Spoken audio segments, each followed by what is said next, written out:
what can I pass on from this flight, or what can we pass on from this flight? Because I'm hoping Jake and Chris and Peter are also going to chip in here. And as you can imagine, in sort of 70 odd kilometers of a flight, 160 from the hill,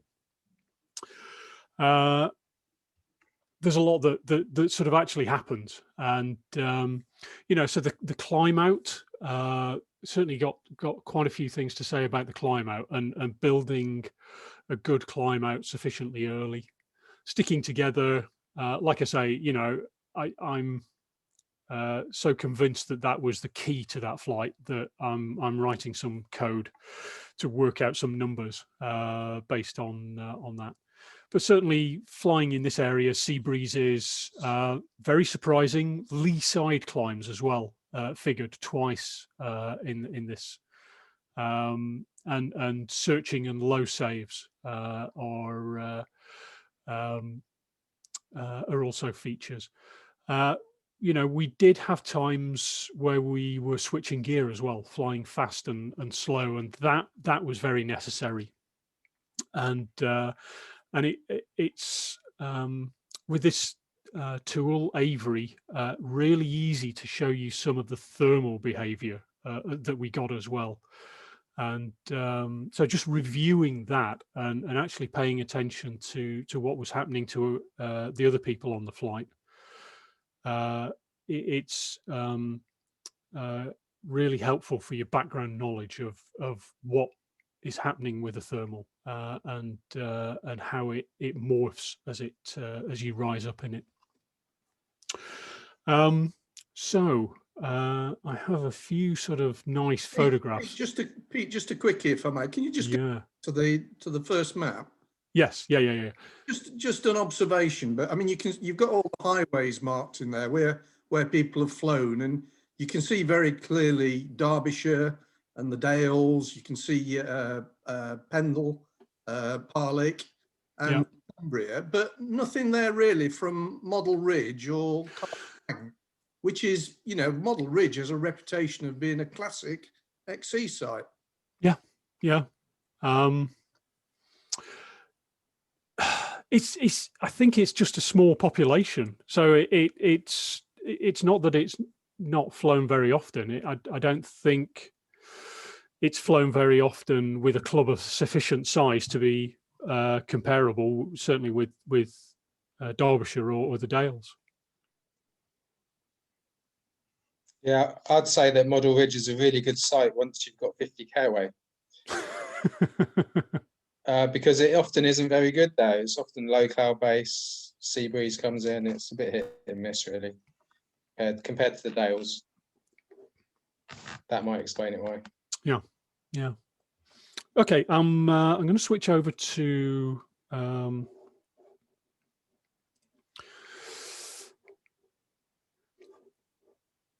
the Avery for this, which it's just an absolutely fantastic tool. And can everybody see this animating okay? Good. Yeah, lovely. Okay. That looks good. Okay, so at all. What do I need? You can't see anything, Dave. David. No. Well, I see you. That's fine. Carry on. It's fine. It's fine. I'll follow you. Dave, are you on an iPad or on a phone? I'm just on my mobile. Can you flick with your finger to the right or the left, and it might come up with the additional screen? screen? There it is. Yeah. No, I got it. So you've got two screen speed, is it? Yes. But I'm only sharing one screen. Yeah, no, I have it now. Carry on. Okay, sorry. Great.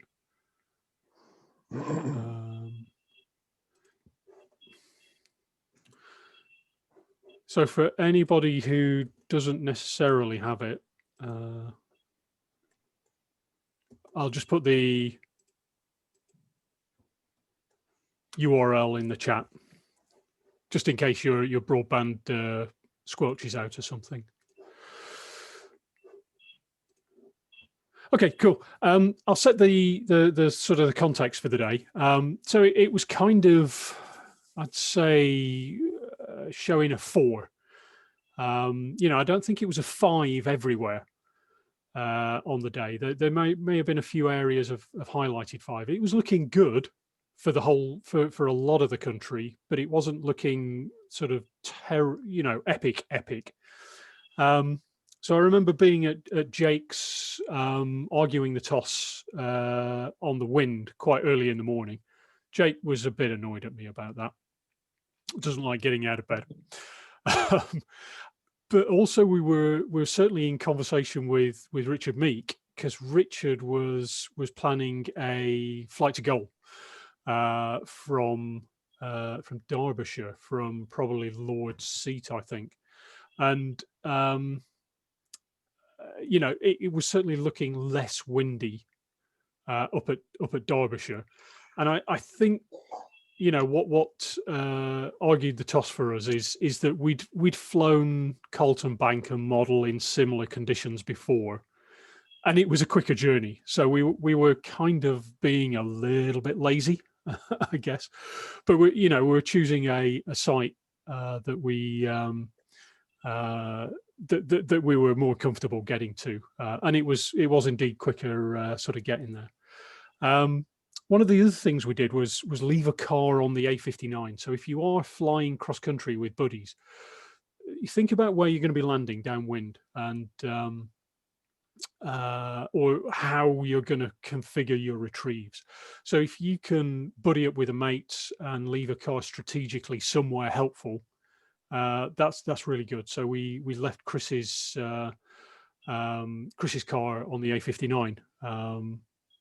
Might have helped, did indeed in the end. So we were on the site. It's a short walk up from the Model Ridge car park, and it's pretty tiny up there, and difficult to sort of organize everybody launching at the same time. But that's certainly quite an important point, is that you all want to be in the air as early as you can be, so that you can be sort of settled, comfortable, and you all want to be in the air as a group, so that you're not waiting for a tail end Charlie. You're not waiting for people who could be in the gaggle, giving you skills, giving you searching capability in the gaggle, but they're still faffing around on the floor. On the faffing around part, we'd done a fair bit of that. We had a few Frank Spencer moments. I hadn't sorted out a battery. That led to my navigation, or one of my navigations, failing on the mobile phone 2.5 hours into the flight. That battery that I gave to Jake for his instrument for navigation, that was flat. Jake hadn't charged his instrument. Dave Smart, who's a regular with us, hadn't turned up with his helmet, and after flying decided he couldn't fly without a helmet, and left us, went off back home to get his helmet. So proper Frank Spencer moments all around there. But we did manage to all take off very successfully. Certainly windy on takeoff, and that was remarked by more than a few people out there. And then, oddly enough, once we were on the hill, not getting tremendously high despite the wind that was there. So quite a lot of Venturi there for that day. But certainly one of the rules I have is, anytime I'm getting a little bit of height, and it tails off over the back, I'm going to spend that height by going forward. So I'm getting a bit of height here with Jake and Chris. I should say Pete Darwood is with us and flying at this point. I can't show Pete Darwood's track because Avery only shows 3 tracks at once, unless you pay for it. And I'm a Lancastrian, so we'll make do with 3. I'll ask you to imagine Pete Darwood, and I'll tell you where he is for certain points in the flight. But you can see there Chris has had a couple of big forays out front. And the reason that you're going to want to do that is that when the thermals come that are going to take you out from the hill, they're going to be triggering early because they're strong thermals, and strong thermals aren't blown onto the side of the hill as much as the weak thermals are. And you see, you know, there's pretty much quite a bit of angle. Jake's carving that at the moment there, you know, barely going up for the amount that he's going back. And it's about this point again, I'm searching out front. Just drop down here, you can see from the curtain how far out I am in front. So I'm pretty much off the face of the hill, but this is still quite steep wooded area. But you can imagine that the thermals are going to be sourced in these fields and triggering from the rough area here. And indeed, you know, I've got this foray going out. I'm coming back low, and then I feel it. So if we just kind of take it back, you can see I'm out front again. And that's when the climb starts. Okay, so that's the climb out from the hill. And I'm just showing a quarter of a meter of a second there, but you can see how far out I am in front, and Chris too. And then everybody's got eyes on whoever's making it. And if I can just spin round, you can see that climb out is a little bit steeper. And I had eyes on Jake and went over to Jake's climb.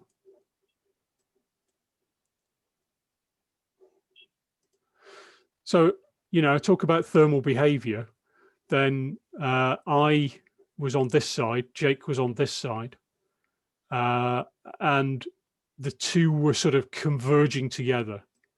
You know, I made a little bit of a move over, but, you know, two tendrils of a thermal were probably converging together there.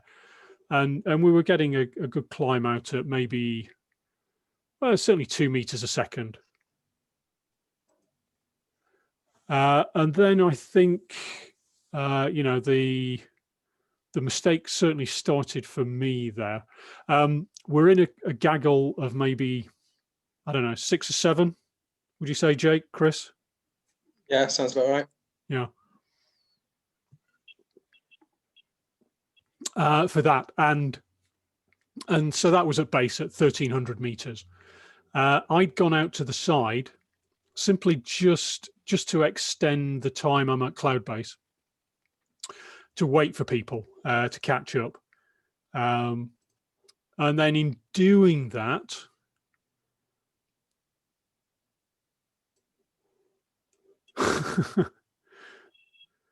you know, a bit of Frank Spencer carries on.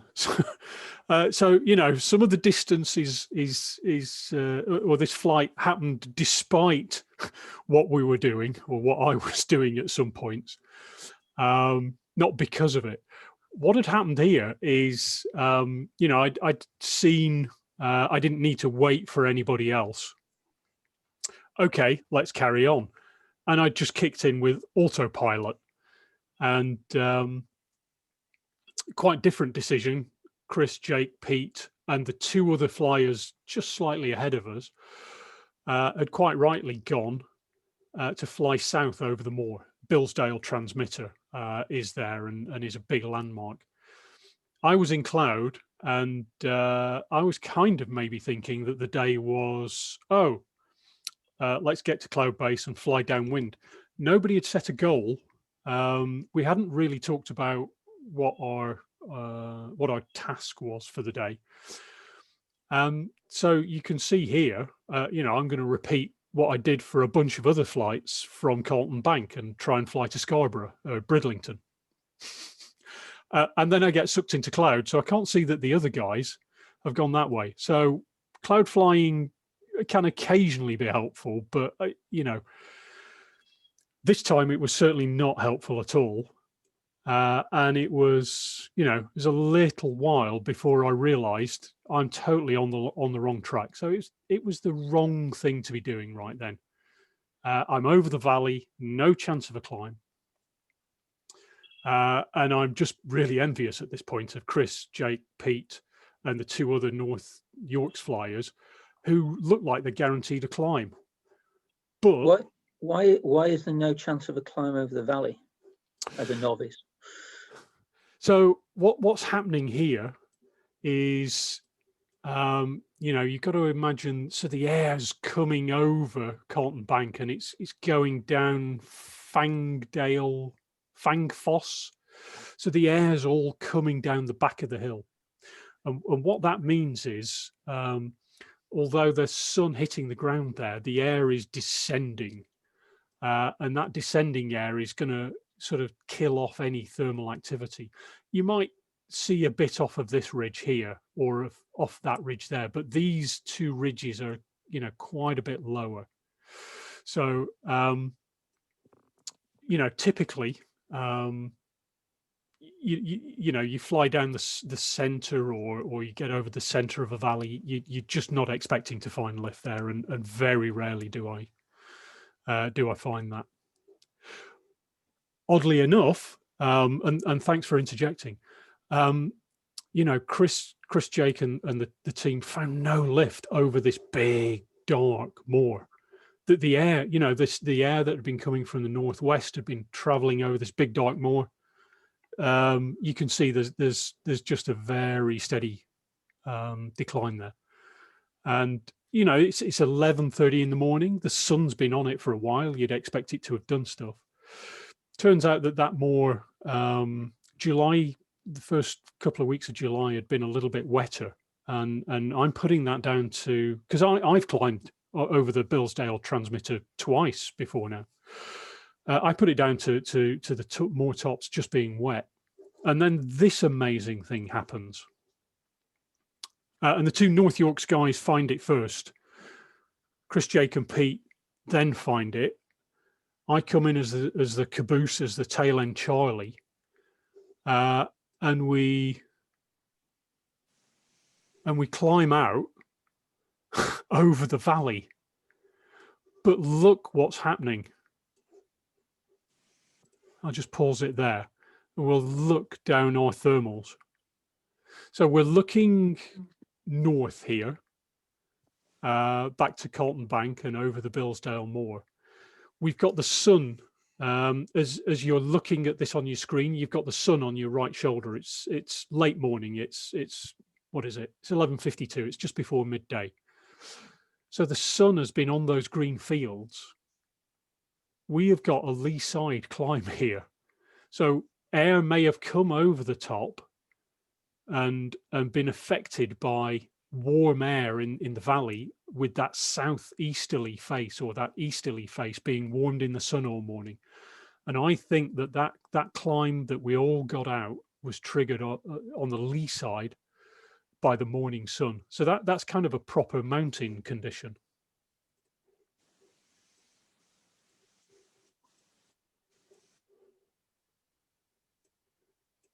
So we're out of a hole there. We're on to roll the next set of dice, and very quickly, you are onto the descending set of moors, because we're on quite a southerly track here.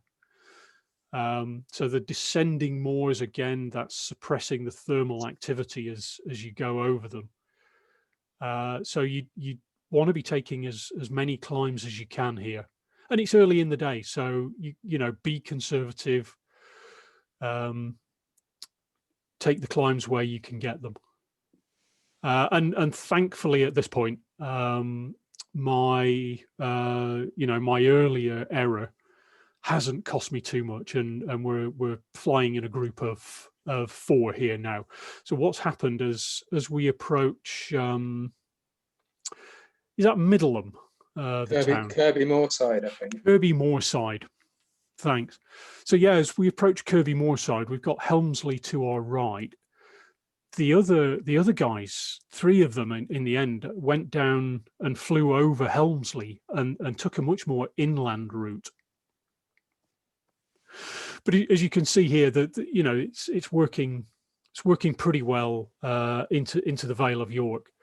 And you know, if you can be high at the edge of the Vale of York, then it's just great flying across it because you're into more flatland established climbing. But the thing to just notice here, if we can go back, we've got these climbs in the wind, in the northwest wind. They're taking us to the coast. That's going to cut our flight short drastically. And we've all had flights cut short in the Vale of Pickering, you know, somewhere near Scarborough. So we're turning right and flying, you know, sort of southwest, I guess, here, track, and we'll fly further southwest as we get nearer the sea breeze, because the sea breeze was even, I remember, apparent at this point as quite a long line in the distance. And you see there, we caught a few weak turns, carved in them, and you know, turned 45 degrees from the track we were on. So it's a very, you know, it's like tacking in a boat, that the climbs take you one way and then you've got to go back inland and compensate for the distance that you just spent climbing, going towards the coast.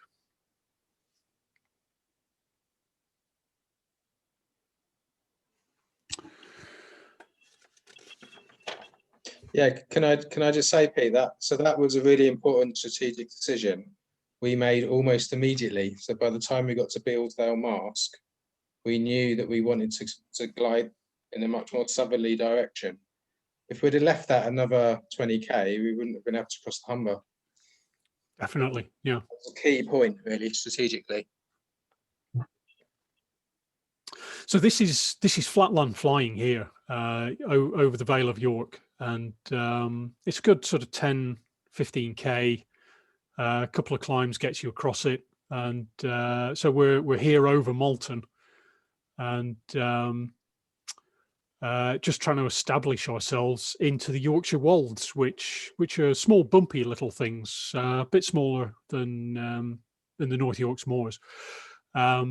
Very bright, made of chalk, and there's lots of lovely little crinkly bowls, and it's great landscape to be flying over. The odd time that I've been over and had a good view of the Wolds. We are actually, you know, always tracking to the west of them. Other flights I've had have been way more over here, over Wetwang, and the famous fish and chips place, if you ever end up there. But we were what the graphics don't show you is the clouds. What flying up to base each climb, were the clouds very obvious that you were going to the next one?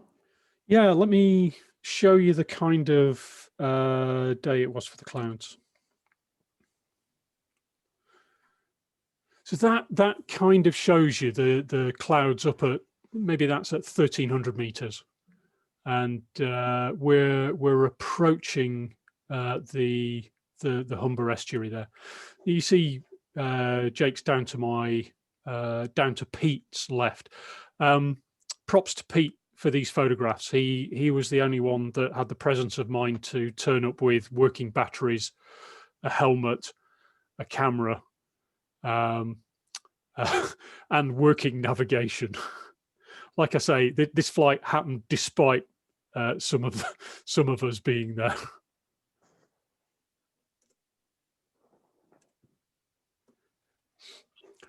So here, the clouds, I do remember being quite a bit raggy, and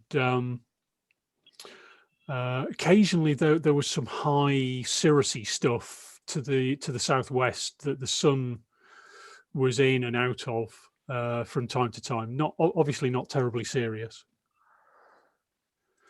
But this this, I think, was a bit of a. It was not a great section for us. I think the Yorkshire Wolds. It seemed like, you know, you get into the hills, should have worked better. You know, it's still early in the day. It's 1 p.m. here.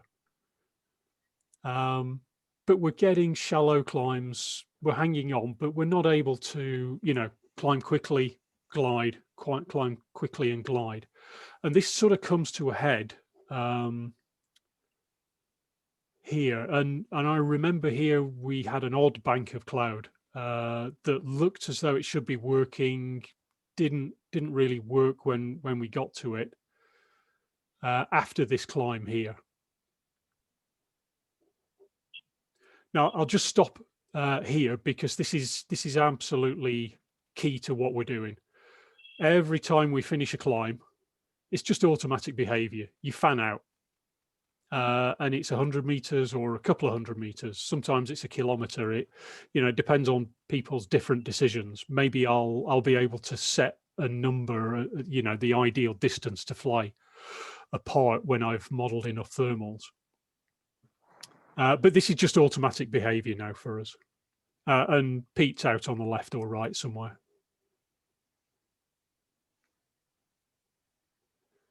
And you see, I've been able to find a climb. Chris has come over and joined us. Then it all really, I mean, it absolutely goes to pot here. You know, we're just searching, and let me get a better angle of that. Yeah, we're below 500 meters now. Yeah, we're Pretty below. low. Anytime you're below takeoff, you're worrying, aren't you? And it doesn't sort of look like it from this angle, but these are quite tight little valleys. Chris is great. Chris finds it. And I obviously have a little problem here. You know, I'm a little bit lower. I'm worried about landing. I'm going to desperately hang on to whatever I can find. And you know, one of the key things that you do is you find a little twitch of some description, and you fly into wind. You know, so I've flown back towards where I think the climb's coming from. My best guess is it's coming from this high point here. It wouldn't be coming from down in this valley. Rarely would it have come from down in this valley. But, you know, with the air being on this ridge here, because there's no obvious trigger point, any lee side in this valley, any heat that needs to rise in the turbulence on the back of this valley is going to trigger a thermal there, and that's kind of what I was hoping happened. So I flew into wind and was just getting absolute crap. Chris radioed back, sort yourself out, Pete. So I flew into wind again and caught an absolute corker, and I'm going up at 3 meters a second at some points in that short part of climb there. And then I don't know if this is an inversion or what, but we don't get to base on this. But Pete and Jake at this point have gone a different route, and they've built their own climb out. But always, you know, if we're not in a 4, because people make different decisions on a flight, you know, sometimes, you know, especially when you're low, you can't join back together immediately. But we were always in 2 pairs here in some description. So Jake and Peter have also built their climb out. And now we're kind of, you know, we're sort of back on for the day. Things are looking happier after that sort of first low save where we'd got within maybe, you know, certainly within 1,000 foot of landing. You were thinking of a field. I don't know, Jake. You got a bit lower there. Were you thinking of a field? No, I thought we were all right. There was stuff going on, wasn't there? there was stuff happening. You could see stuff was happening. But yeah, it could have been 2 minutes. You know, a different 2 minutes, we would have been all on the deck, wouldn't we? Yeah. Now here was good. We were kind of gliding off track there a bit, but we were going for a cloud because we know, we've got the Humber properly in view at this point. So it's important that we cross it high. Otherwise, drowning and policemen knocking at people's doors is going to happen, and it wouldn't be fun. Oh, wait a minute. If I remember rightly, we had a really good cloud to go to here. Yeah. Like an absolute no-brainer. Just go to that cloud, it'll work. And then this was our slightly sketchy long glide, isn't it? Yeah. So that long glide, I don't know whether it's that I'm flying. I fly a 2015 KN5. It's an ENC. It flies. I love it.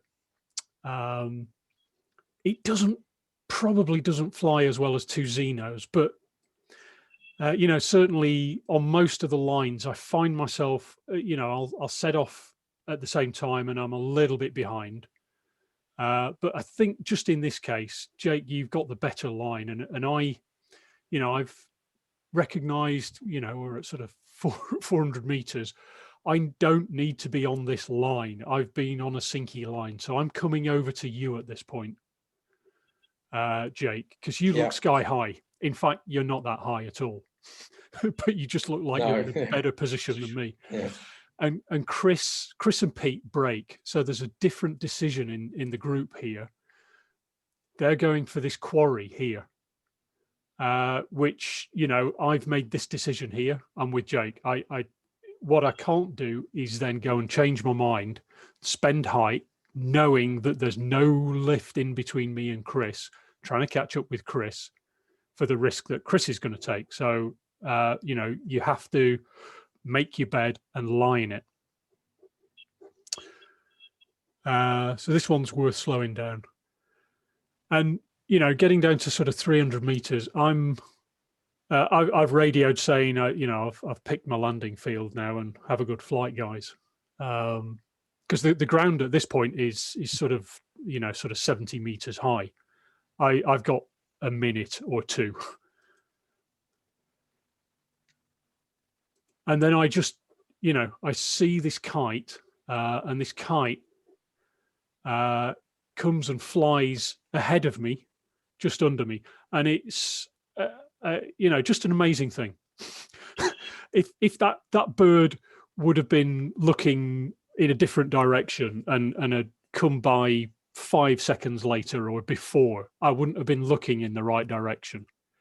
But I saw it coming along, turned right to follow it. And what it was doing, that's a line of trees. And here is a relatively open area. There were no crops here. It was bare soil. So it was textbook source and trigger. So I turned along this line of trees and just see the trees blowing about. It's beautiful. And I get my climb out over Swanland. And I just remember thinking, I am not letting this one go. Just wondering, if the people of Swanland underneath me, because I could see into their garages and their driveways and stuff, if they knew the drama that was going on above. But at this point, you can see, again, thermal behavior. What happens when thermals trigger? And you can see down Chris's line that he's had something well forward. Chris and Pete have had something well forward and to the west. Jake's thermal line has come from before mine. you know, so you can see mine is after. So there's like, I can visualize that as 3 tendrils of an area of generally warm air where it's released in 3 different areas at least at the same time. And then I top out on that little bubble I'm in and just go and find the next one. So, you know, this general lifting had led to actually 3 or 4 columns that we could actually use as a way out of our dire situation. And it was a dire situation. There was no way we could have even flown to the coast from the height. Well, from the height I was at, I wouldn't have made the other side of the village. And to then be able to cross the Humber after that was just smile on my face all the way across. Like I said in the article, it's one of those moments that you fly XC for, and sometimes there aren't a lot of them, but when they do come, they're kind of quite good. I'll give you a view of what that looked like. So that's west east, looking over the Humber Bridge and out to well, eventually Spurn Point, but Hull's on the left and Barton on Humber on the right. That's cool. And then that's looking inland, and so I guess the tide was out, and these huge bars. So, you know, I guess if you're in that situation and you've got a dodgy line over the Humber, you know, maybe you've got a chance, a rescue on one of these sandbars.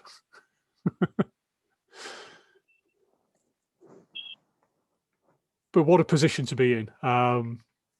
You know, I do feel privileged.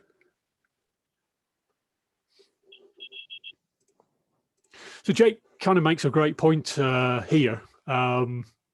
You know, we've got to be fairly conservative over the backside, because it's going to take, the air is going to cross the water, the energy in it's going to die, and it's going to be a few kilometers until the climbs re-establish themselves, and that's what you see here. So Jake was right that the air didn't get buoyant again until a couple of 3-4 kilometers over the other side of the river. So that's quite a big thermal effect from the river there. I've managed to join up with Pete, so I'm flying with Pete, keeping the rear guard here. And at this point, we kind of lose sight of Jake and Chris. Jake, what was kind of making you fly over to the back end of Scunthorpe? Because there was a load of murky cloud there. Yeah, there was. Well, again, we didn't want to go towards the coast, because what you can't see here is the sea breeze wasn't that far away, really. It was only probably 8 or 9K towards the coast. We just wanted to keep out of that air, really, and go inland. I'm struggling to work out like an overall direction we're gliding now. Yeah, so this is thinking about the airspaces as well, didn't we? We were coming into. That's right, yeah. So we were trying to keep to the west of them. Humber International Airport. Yeah. Honestly, I mean, I'll just tab out of here. There you go. You're quite right, Chris. I actually went on holiday and we went past Humber International Airport. We're just going the sort of scenic route, and really, it doesn't deserve any airspace. I mean, so it was near Brigg where we got quite low again, wasn't it? Yeah, and I was. So me and Pete were perhaps in a fairly decent position, although Chris, you're looking pretty good here. Jake, you were starting to get worryingly low. Well, I I was following Chris there, and eventually I got low enough that I just didn't want to stay on that line. And just as I turned away from it, Hmm. like a minute later, Chris was climbing. I should have stuck with him. Sorry about that, Chris. Yeah, but then I found myself in no man's land, and I was between you and Pete were kind of mincing around, weren't you, at that point? Yeah, so this is the point I wanted to bring out about flying fast and slow. And here, because of this horrible, huge wodge of murk over Scunthorpe, everything just seemed to have switched off, and you've got to tune into that and come off the brakes. And so I do remember a couple of calls between me and Pete saying, let's go for this sewerage farm over the west side of Brig, because sewerage farmers work, and they do, and it in that area, industrial estate sewerage farm, we kind of found this sort of really slow climb here, meter a second. But if that's what it takes, you've just got to have the patience to go with it. And every turn, your eyes are out for birds, dust, plastic bags, convergent trees and wind farms blowing on the ground, or waves in. I remember trying to look for waves in that reservoir that we've got down on the floor, and just build out of this slow area that you're in, because conditions, change, and you've got to change with them. So I was very lucky there. I think I got down to about 100 meters above the ground. Yeah, that was your low save, wasn't it? Yeah. I mean, that could have easily been the end of my day. So Pete, that sewage farm thing, what is that, because of the heat generated by the sewage itself, or? Well, so I mean, the sewage farm at Hawes is always known to work, and it has before. It's always got that decay heat, so it's always being a source itself. Yeah. And stuck in an industrial estate as it was, it just seemed like it was the most likely place, I guess. Cool. But quite often on other flights, I've had things like sewerage farms, pig farms work quite well as well. I remember in Italy, in Ivrea,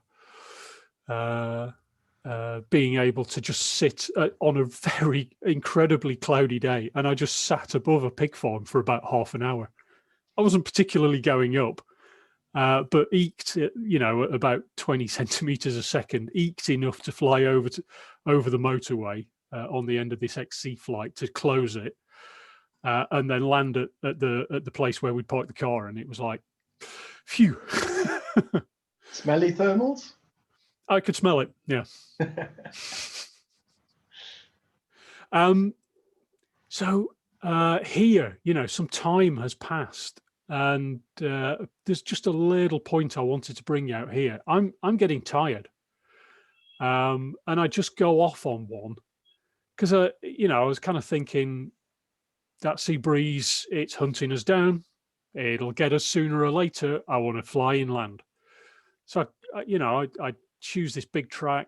The cloud looked as though it should work, and I just went off on one without sort of realizing what the other guys were doing, and soon corrected it. It didn't help much, but we're sort of 4 or 5 hours into flying, so fatigue is certainly starting to weigh in.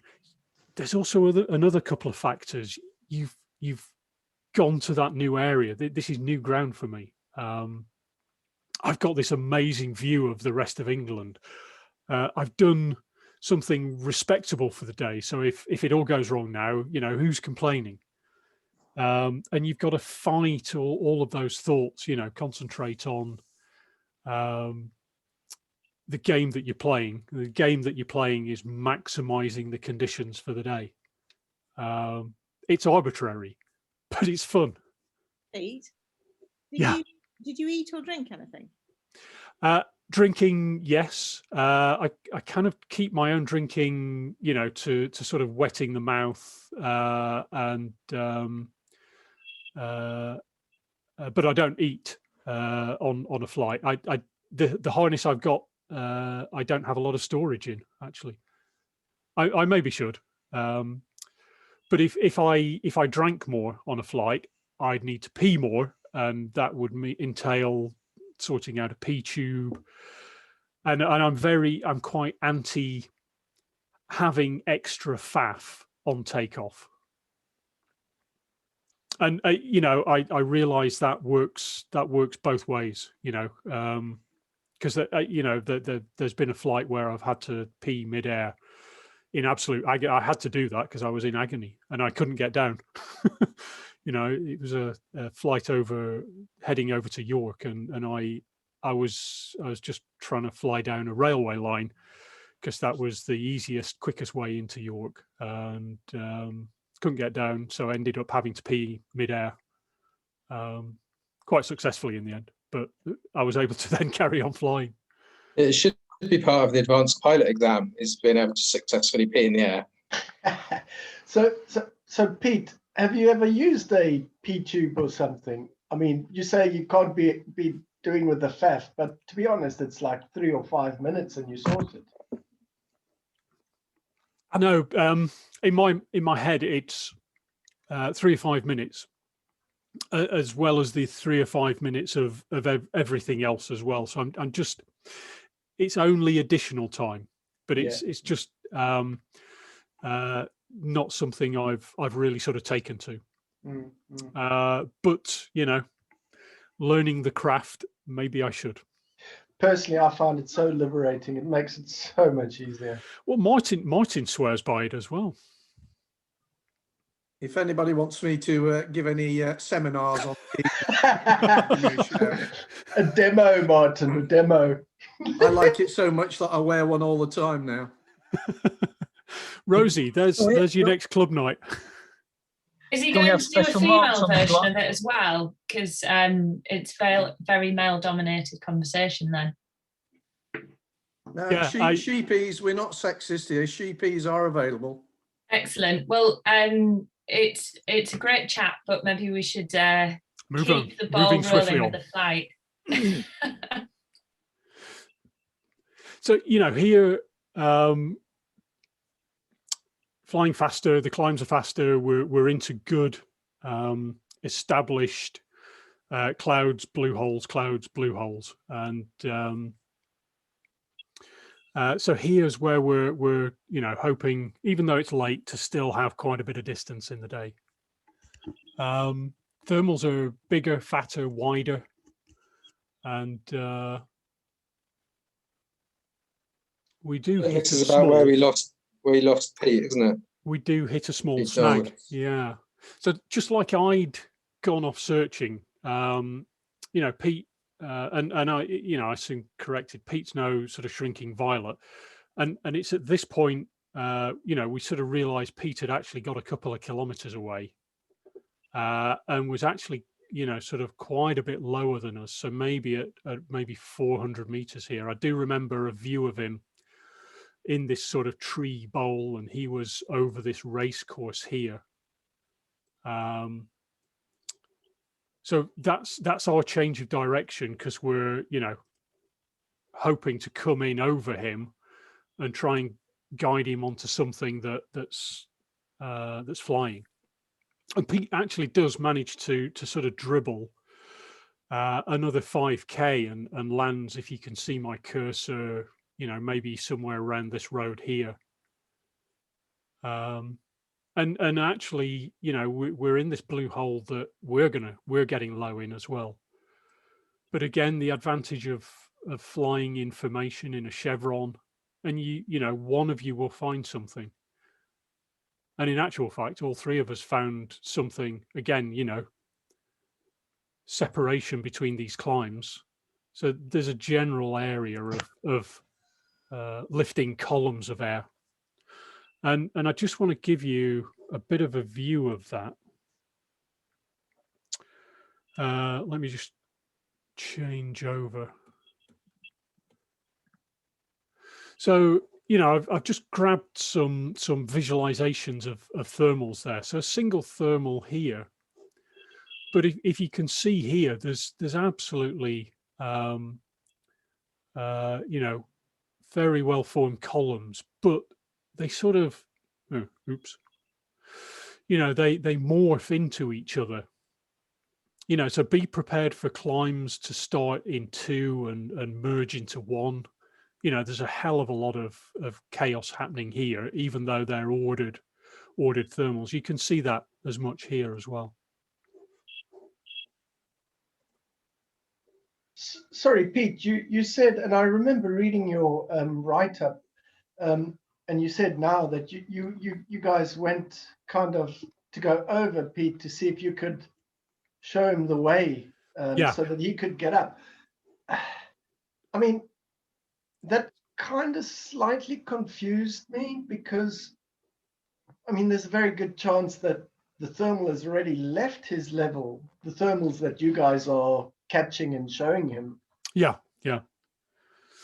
So you're absolutely right. You know, there's thermals can be these rolling bubbles, these royals, these hoops that just rise, and they're actually quite short, and they can also be, you know, these absolute mushroom clouds where you've got these entrainment lines on the side as well, where air is entrained in on the side. So there's, you know, part of the visualization of the climb that you're in is, you know, am I in a sort of a toroid that's only a few hundred meters in depth, or am I in an absolute monster that's still being fed from the ground, even though there's something at cloud base? And yeah, you know, so the hope is that you're always, you know, you're always going to be in a column that's connected to the ground, that's got another, you know, sort of 10 square kilometers of hot air to shove your way. Can you tell the difference? That's not always the case. You can tell the difference when you fall out the bottom. I think one of the strategies of that glide, from my point of view, was that Pete was never really going to get much information from us. Could get a lot of information from him. So we didn't want to go off on a glide miles away from him, because if he'd started climbing, we would have missed that cycle. So if he had have started climbing, we would have been straight on him and we'd have climbed there. But we watched him just get in a really bad position. Well, watched him not find a climb. And that's just information, isn't it? If you see someone in front of you not climbing and getting low, then you want to change course. So, you know, that was a snippet of information we got from Pete, was that we need to turn right. If I remember rightly, I think that's what we did. If he'd climbed in a different throw of the dice, he would have climbed there and we would have been straight on him and we've all joined up. So he was just unlucky, really. The timing was bad. Trying to keep the team together. But yeah, just going back to your point, Charles, the you know, the thermals low down are more frequent than the ones sort of higher up. You can see here in this diagram. So that, yeah, it's different behavior, and it's a case of putting a model together in your mind when it is desperate. You know, on a climb on a XC like this with 23 climbs, most of the climbs you get, you don't really have to think about too much. But I'd say a quarter of the climbs, you know, are the ones that enable the next 50k.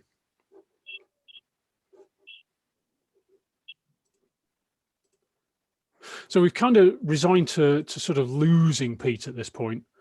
But Pete's sort of managing to get on to the next village. Because of the Frank Spencer moments, he's actually talking us round airspace, or helping us to avoid airspace, because we've all got Flymasters. They'll beep when we're next to airspace, but they're not great at showing our relationship to the airspace. and it's at this point we're really on new ground. We've got Lincoln we can see to our right, but we've got fens in front of us, and these fens are these very low depressed areas. And because of the rain I talked about earlier on, this is a disused airfield, by the way, that we blatantly fly over. Then the fens are actually quite wet. So we were on the radio talking about how we can directly fly over the fen, not along the fen, as it were. And you can maybe see that here. There's a river and a dike, and then a sort of big depressed flat area.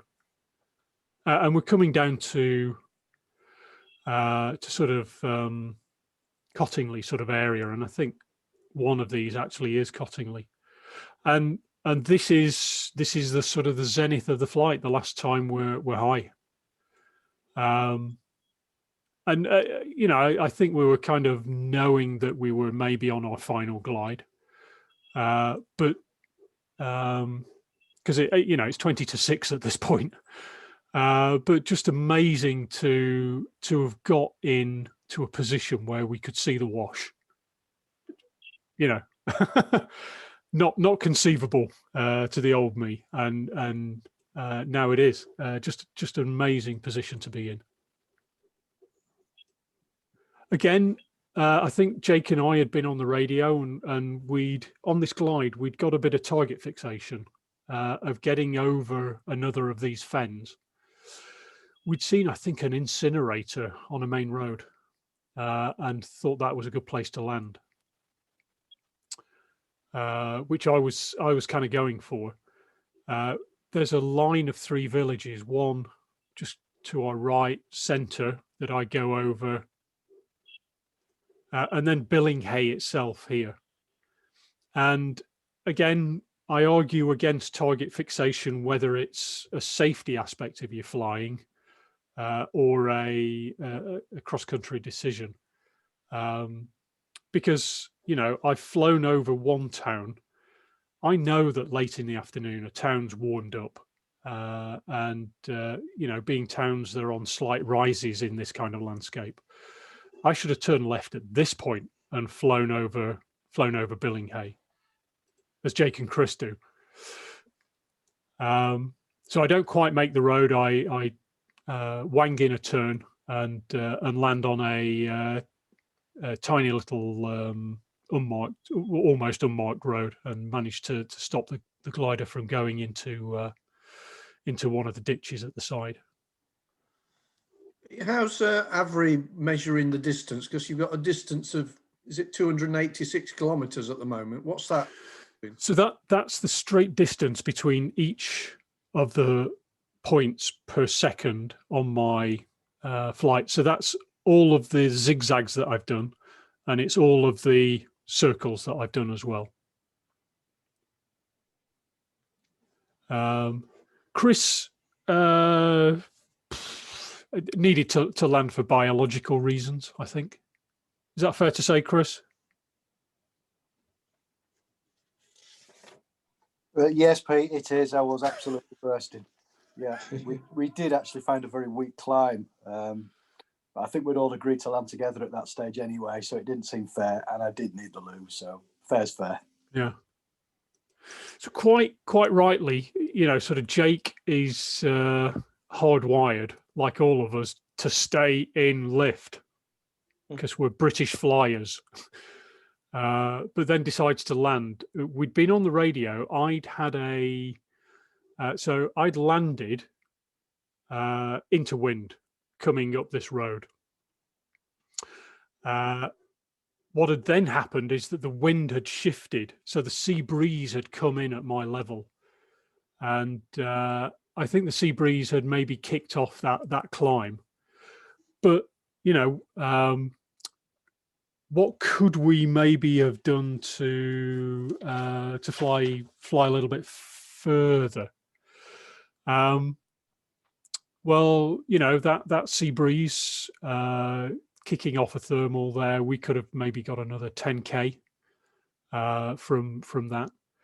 I think if we'd have chosen a better wind direction. Better wind direction would have given us a more northerly track.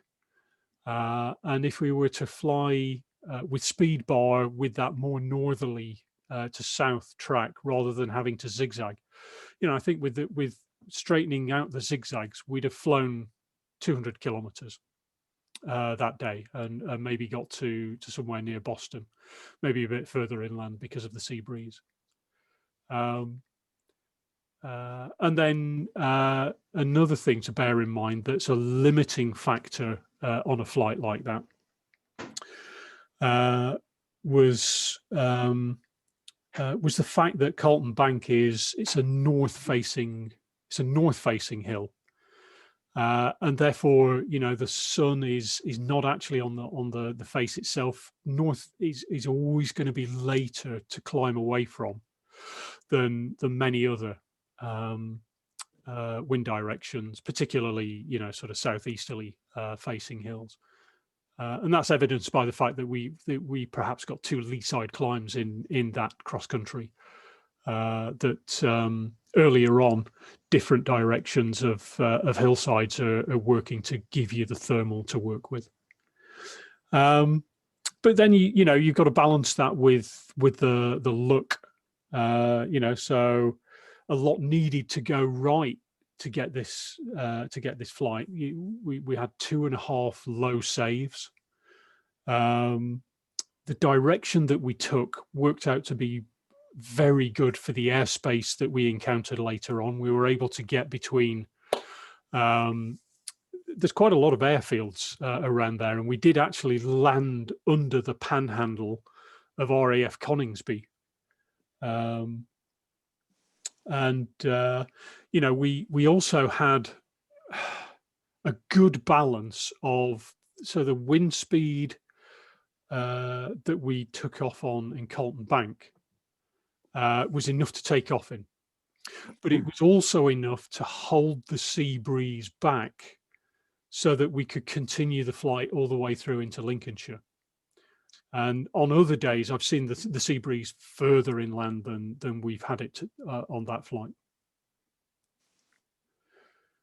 And there were four pilots who knew the area, who'd had a little bit of experience of that before. But questions? Can I just mention, Pete, Dave Smart, who finally got back to the hill about half an hour after we left. Yes, I meant, yeah, go on. Managed to do about 75-80% of that flight on his own. Yeah. Got down, crossed the Humber and carried on down into Lincoln. Yeah. And to land at about, I can't remember exactly. He landed at Brig, didn't he? 130, which is absolutely phenomenal on a day like that. Yeah. And I think the 3 guys inland from us had they got to nearly York as well, I think, hadn't they? Yeah. And Graham McEnany, he as a relative newbie, did 48k that day, didn't he?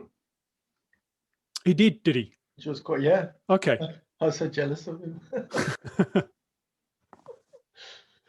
Yeah, so I mean, obviously the wind caused a few issues on takeoff itself, and but it's that fine balance between holding the conditions back, the sea breeze in this case, and still being able to take off. I mean, so just to fill in the rest of the story, Richard Meek managed, I think it was about 150k flight to goal, down in the peaks. So there was good conditions across the whole country, and when you get this as a cloud base, even though the cloud base at 5,000, a lot of our flight was in the 4,000 foot kind of range. We weren't getting a 6,000 foot cloud base, so that there wasn't oodles of time to be finding your next climb. But then again, you can see from the numbers of clouds developing here that the lower base gave us more climbs, I think. And you find that as a measure of the day, that the lower the cloud base, the more frequent the climbs are going to be. Yeah, I looked at the tracklog peak from that. 8 times we got below 500 meters. So we weren't. It didn't feel. It wasn't a flight that felt like we were in orbit a lot of the time. A lot of the time, it felt that we were, scratching around a bit. And it did need us to work for it, didn't it? Absolutely, yeah. And our average speed was only 24 kilometers an hour, so it was very slow. Yeah. But we were in the air for 7.5 hours, so that's what got us the distance. Yeah. So one of the things I'd kind of like to start to work out, and for me, I need to put a number on it. If you're flying in a group, what is the cost of putting speed bar on? What is the cost of going downwind on half or 3/4 bar in terms of the extra sync that you get versus the extra capability for searching for climbs? Why is that different as a group as opposed to just a glider by itself? Well, this is what I want to put the numbers on. So when I finish programming, I'm sort of writing in a bit of Python, a big massive space, and I can randomly create a thermal at points and just throw gliders down this space and work out, if 2 gliders are separated, it's like they're pushing a line across the landscape as opposed to pushing a point across the landscape. So that line is going to search out, you're going to feel with your right or your left wingtip more air. And you're going to sample more air, you're going to find more climbs in a group. So we all know that gaggles find climbs much better, as long as you're not sort of committee flying, in the same circle. But how much better? And if it is how much better, how much faster should you fly to give yourself a greater distance, for that sort of probability of thermals being in the future for you? Does that answer your question, John?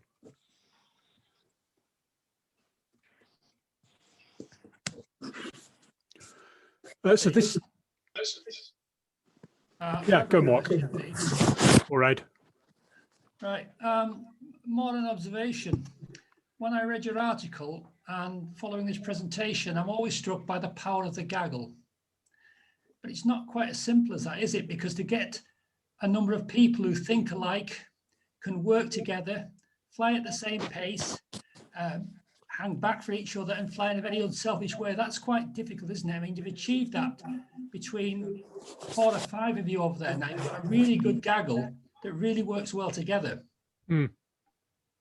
Yes. It's not easy, no. Because, we are all independently minded pilots, and 2 things happen on a cross-country flight. You make a different decision and you go with that because you think you're right. And that separates you. Or you're just a little behind, or you're just a little below, and you look and see what that other pilot's doing. And they just, I get this impression that that's just an area I can't go to.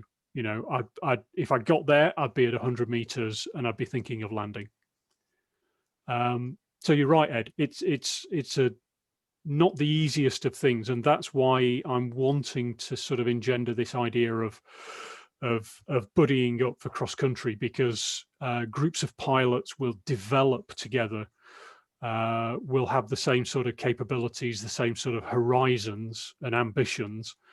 And that will work for bringing on their flying ability whilst, they're committing to flying together and searching together. And that will help them develop better. And also, they'll be in the same groups for retrieves as well. So, as each pilot sort of pays their dues, does their apprenticeship, then being in a group of buddies makes that work much more effectively, I think. Could I just ask about your radio comms? Yeah. You only mentioned twice, as far as I can recall, having a chat on the radio, but I'm assuming that you were all in regular radio contact, the whole 4 or 5 of you, during the whole length of the flight. Yes, yeah. And that you were quite economical in the information you were passing towards each other, and you were all fairly much in agreement with decisions that were, once they were made. Yes, yeah, I think so. Jake, Chris, can you remember any sort of dithery or disagree type moments? Yeah, I think the comms is always good, and we always fly really well together until we get low, and then we just have to do our own thing. Once you're below a certain altitude, you just really have to perhaps play your own game at that point.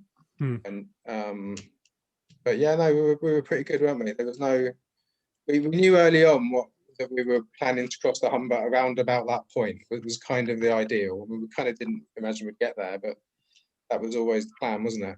That was, yeah, yeah. So, I mean, just around Beverley, we had that weird sort of incident when there seemed to be a family, it seemed to be a father and a couple of kids who were on our radio channel. So we actually had to ask them to switch because we said we couldn't switch. We're in the middle of the air. yeah, was that Moulton? I don't think it was Beverley, was it? Was it not as far as Beverley? It was probably. Well, we didn't go anywhere near Beverley, did we? Beverley was further out to our east. Yeah, on our track. Yeah. Yeah.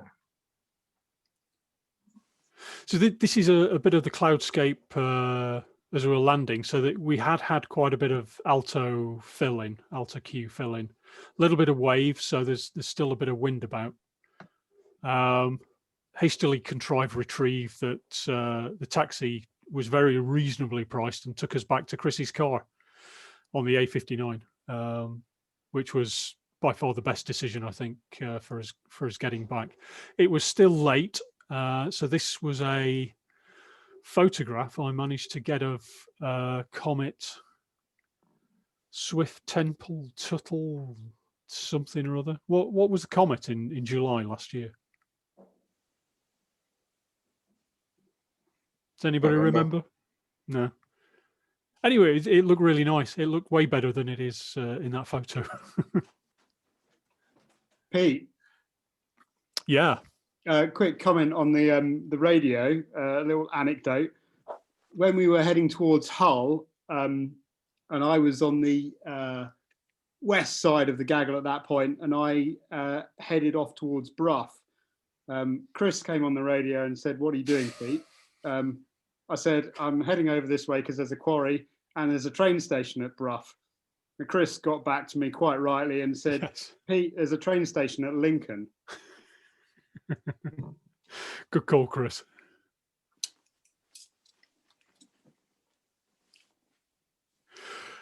Unless there are more questions, thank you for listening. I'm hoping I will enjoy being the chief coach, and if anybody has any good ideas, I'm all ears.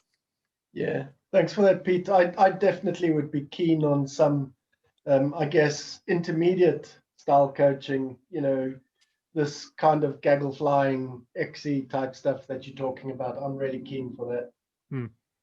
Sure. You've got to. I like the buddy system because you've got to sort it. You've got to plan it before you launch, haven't you? If you're going to, like Ed was saying, you don't stick together naturally unless you. Yeah, I think it's a really good discussion point, because you can see the advantages of flying as a gaggle, but equally it's not easy to fly as a gaggle in itself. I mean, how many times have you tried to fly together with one other person? I know I've tried it and I haven't seen them all day.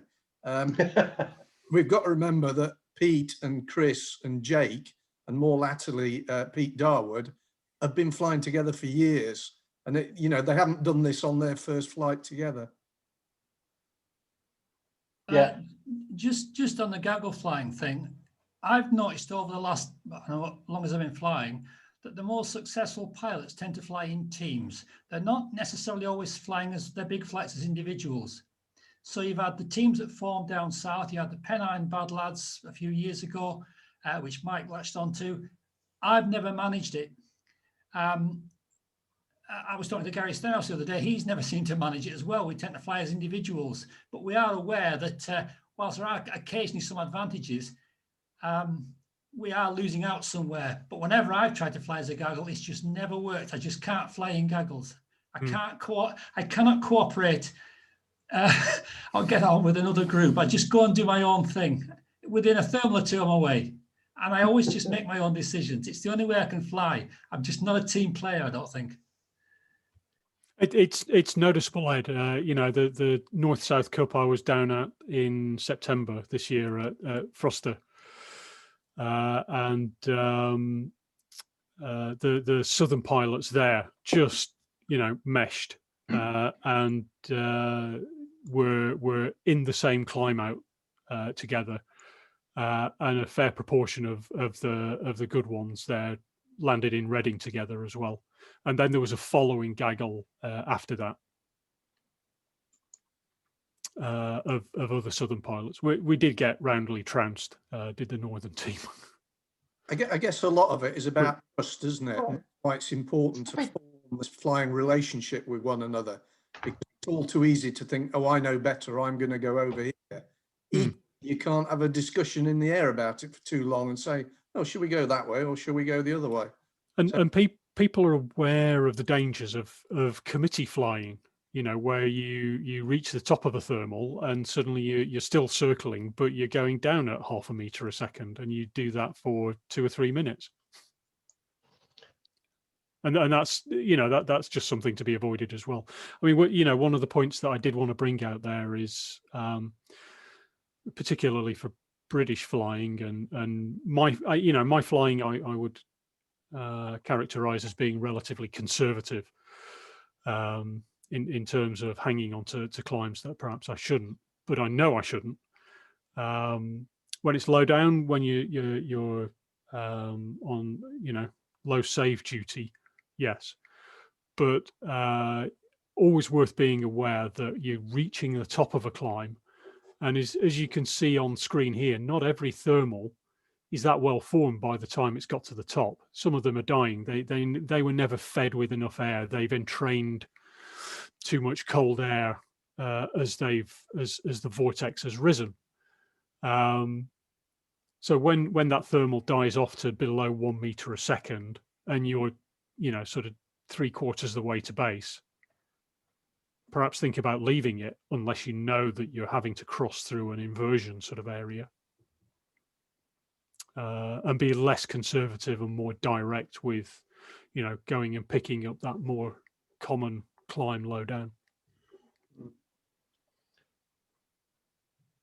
I think probably the thing about why you guys work so well together is you all have full confidence in each other's ability and decision making. So if someone makes a decision, you're probably fairly confident in the quality of their decision.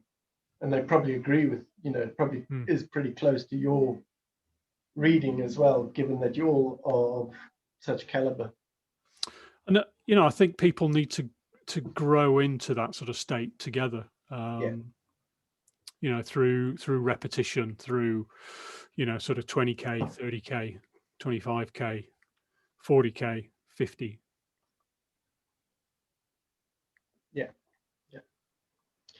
Let's hope 2021 brings it to us. Let's hope we can travel any distance for exercise very soon. Christ. Please, yes. I'm going a little bit stir crazy here. Yep. It's dry this weekend. At least we can get out somewhere. Well, go for a run or something. I think if there's no more questions, I'd just like to say a massive thank you to Pete for taking his time out this evening. He's given us loads to think about and hopefully sparked a little bit of interest in flying again after sort of what is a pretty rubbish Christmas and New Year in terms of flying, but fortunately there hasn't been that much flying. So we've not missed out too much. Thanks Great. again, everyone.